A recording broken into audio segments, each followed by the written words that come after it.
সকল পুরুষের দুর্বল জায়গা দখল করে বসে থাকা গ্লোসি ব্ল্যাক গ্রাফিক্সের version 4 Yamaha R15 version 4 Indonesian variant এখন অ্যাভেলেবেল আমাদের সাওয়ারি কালেকশনে।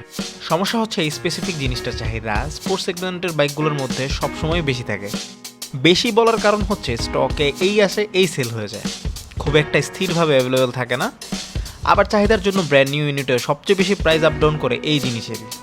যাই হোক, আমাদের সাওয়ারি স্টকে অ্যাভেলেবেল থাকা এই বাইকটা রান করেছে প্রায় 6750 কিলোমিটারের মতো, সাথে 2 বছরের নাম্বার করা আছে। এই বাইকটার কন্ডিশন একদম ফ্রুটিকা জুসের মতো, মানে একটু বেশিই ফ্রেশ। তবে তারপরও আমরা বলবো সাওয়ারিতে সরাসরি আসুন এবং টেস্ট রাইড দিয়ে যত খুশি তত দেখে এরপর নিতে হবে। সাওয়ারির কালেকশন আপডেট জানতে সাবস্ক্রাইব করে ফেলতে পারেন আমাদের ইউটিউব চ্যানেল সাওয়ারিতে, এবং একদম ডেইলি সব আপডেট জানতে কানেক্টে থাকতে পারেন আমাদের ফেসবুক পেজ সাওয়ারি এবং সাওয়ারি বাইক এন্ড গিয়ারের সাথে।